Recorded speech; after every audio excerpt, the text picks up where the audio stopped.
ഇതാ ആദ്യം ഇത്തിരി ബുദ്ധിമുട്ടൊക്കെ ഉണ്ടാവും, പിന്നെ ഇതങ്ങോട്ട് ശീലാവും, പിന്നെ ഇതില്ലാണ്ട് പറ്റില്ല.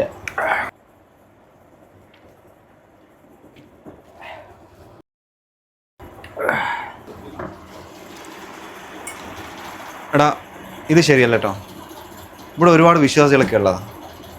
നിങ്ങൾക്ക് അടിക്കണമെങ്കിൽ ബാറിലോ പബ്ബിലോ മറ്റെവിടെയെങ്കിലും പോയി അടിക്ക്. ഇതിപ്പോൾ അപ്പുറമുള്ള ആൾക്കാരുടെ റൂമിൽ ഉറങ്ങണ്ടേ? പ്രശാന്ത്, നിനക്ക് എത്ര കഷ്ടപ്പെട്ടിട്ടാണ് ഒരു ജോലിയൊക്കെ എന്നറിയാം. അതിനെങ്കിലും ഒരു വില കാണടാ. ഓനൊരു വലിയ പുണ്യാളൻ. നീ അടിക്കറാ മോനെ. അനീഷ, പ്രശാന്ത് ഇപ്പം ജോലിയിൽ തീരെ വരാറില്ലല്ലോ. കുറച്ച് ദിവസമായിട്ട് ഭയങ്കര ഉഴപ്പാണ്. നീ ഒന്നും ശ്രദ്ധിക്കണേ.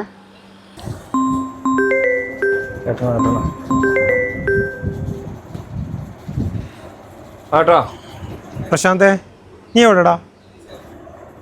ഞാൻ പുറത്താ. എന്താ നീ ഇന്ന് ഓഫീസിൽ പോയില്ലേ? ഇല്ല, ഞാൻ പോയിട്ടില്ല. ചേട്ടാ, എൻ്റെ കാര്യത്തിൽ ഇങ്ങനെ ഇടപെടല്ല. എനിക്കൊരു പ്രൈവസി ഇതാ. ആനിഷേ, എൻ്റെ അനിയൻ്റെ പോക്കത്ര ശരിയല്ല കേട്ടോ. റൂമിൽ ഡെയിലി അടിയാ. ഇങ്ങനെ പോയാൽ ചെക്കൻ കൈവിട്ടു കേട്ടോ. നീ ഒന്ന് ശ്രദ്ധിച്ചോ. അവനിപ്പോൾ എവിടെ ഉള്ളത്? ഇപ്പോൾ റൂമിലുണ്ടാവാൻ. അത് ശരി, ഇതാ ഇവിടുത്തെ പരിപാടി അല്ലേ?